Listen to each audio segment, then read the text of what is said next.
Mesdames et messieurs, bonjour, bienvenue sur ce CIMI 2009 à cette dernière journée où nous avons un débat sur le stand du Val-de-Marne. C'est un classique du genre puisque c'est un débat qui est organisé par l'Audim 94 sur la logistique dans le Val-de-Marne. Alors, quelques mots sur l'Audim 94. C'est une spécificité du Val-de-Marne. L'Audim 94, c'est l'Observatoire départemental de l'immobilier d'entreprise du Val-de-Marne.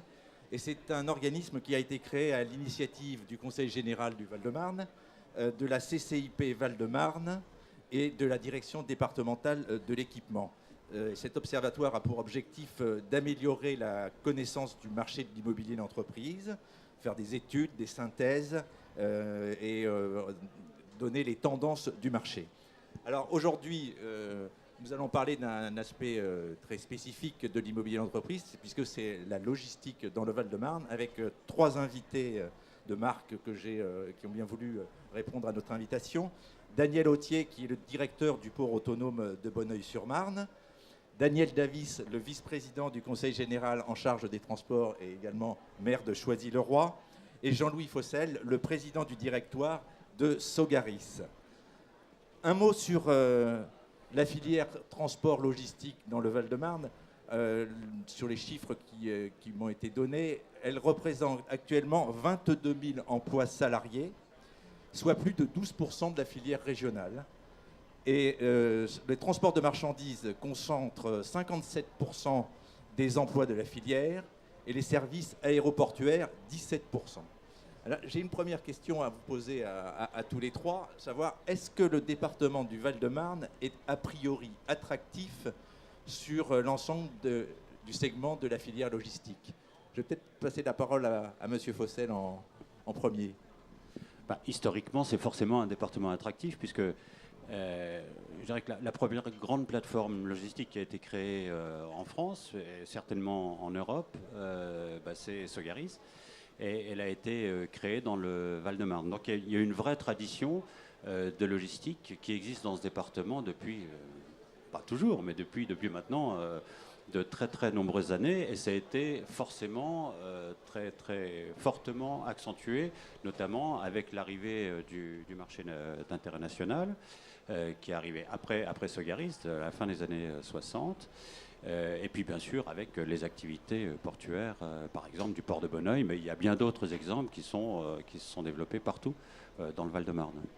Alors Sogaris, ça représente quoi actuellement comme activité par rapport à, notamment tout le monde connaît, ou je l'espère, la nouvelle place de la logistique, qui porte bien son nom. Quelles sont les activités actuelles en termes de chiffres? Est-ce que vous avez quelques chiffres sur Sogaris en Val-de-Marne Sogaris à Rungis, c'est 60 hectares de terrain, c'est un peu plus de 200 000 mètres carrés de bâtiments qui sont essentiellement des quais de messagerie, mais aussi des entrepôts et des bureaux. C'est environ 80 sociétés et 2500 personnes qui y travaillent. Et 5000 camions qui rentrent et qui sortent tous les jours de notre plateforme. Alors 5000 camions, monsieur le maire, 5000 camions, ça pose en tant qu'élu des questions d'aménagement du territoire. Est-ce que le Val-de-Marne, au niveau des transports, est actuellement bien doté pour pouvoir accepter toute cette logistique? D'abord... Ça marche, oui. Voilà. D'abord, la première question que vous avez posée concernant l'attractivité en matière de logistique du département nous conduit à dire d'abord qu'il faut qu'on maintienne cette logistique. Pour la bonne raison, c'est qu'il y a derrière des richesses importantes et de l'emploi. Je crois qu'il faut bien regarder ça. Le problème, effectivement, c'est celui que vous venez de poser, c'est quand on nous parle de 5000 camions, ça fait beaucoup. Et quand on nous parle, par exemple, quand on va à Valenton de 600 camions qui sortent à côté du TCSP, ça fait aussi pas mal.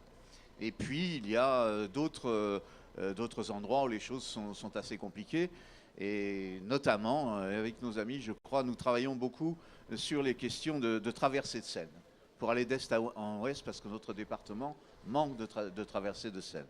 Donc nous avons besoin de travailler sur toutes ces questions, surtout qu'aujourd'hui, dans le cadre de la décentralisation, aujourd'hui, nous verrons demain, Mais dans le cadre de la décentralisation aujourd'hui, le département a quelque chose qui est qui est fondamental dans ses compétences, ce sont les routes. Et donc, qui dit camion, dit encadrement. Mais il n'y a pas que... Nous souhaitons vraiment soutenir la logistique du département pour les deux éléments que j'ai donnés autre chose. Mais un des problèmes qui vient se greffer dans le département et qui crée aussi des congestions dans le travail de la logistique, c'est le fait que c'est un département traversant. Et par conséquent, on va passer des camions qui ne sont pas directement liés, et loin de là, directement liés à la logistique qui serait la nôtre et qui serait nécessaire à faire. Alors il y a tout un travail d'organisation, de travail sur lequel nous entendons nous pencher. Voilà un peu notre démarche à nous aujourd'hui dans le cadre d'un plan de déplacement du Val-de-Marne que nous avons mis en œuvre dernièrement derrière un schéma départemental d'aménagement. Et on voudrait bien pouvoir continuer pour avoir vraiment une présence particulière sur ces questions-là, et notamment en matière d'emploi et de développement de la logistique, effectivement, qui a été une tradition départementale, mais peut-être dans un cadre servant, souvent de Paris. Donc il faudrait qu'on y regarde un peu. Alors, je vous poserai tout à l'heure quelques questions, effectivement, sur ce plan de déplacement, mais vous ne me contredirez pas, je crois que le département du Val-de-Marne, c'est aussi le département de l'eau, avec presque deux fleuves, en tout cas la Marne et la Seine. Et il y a effectivement une grande tradition. Et Daniel Authier, vous pouvez nous parler également de transport, de la logistique avec le port autonome de Bonneuil. Oui, alors, oui, je corrige. On a trop tendance à dire port autonome de Bonneuil, donc c'est bien port de Bonneuil du port autonome de Paris. Voilà. Donc c'est simplement, on n'est pas encore autonome. Donc voilà ce que je voulais préciser. Alors c'est vrai, par rapport à l'attractivité, vous avez raison, le fleuve est là depuis longtemps, et le port est là aussi depuis longtemps, donc il montre effectivement que depuis longtemps, il y avait intérêt à développer un port à cet endroit-là. Pourquoi? Parce qu'il y avait la Marne, bien évidemment, et des voies ferrées, notamment la ligne de Paris-Bastille. Et donc, le port a une histoire qui remonte à la Première Guerre mondiale, qui montre qu'effectivement, dès l'époque, les militaires avaient déjà trouvé l'intérêt de pouvoir utiliser la multimodalité qui était existante avec le fleuve et la voie ferrée.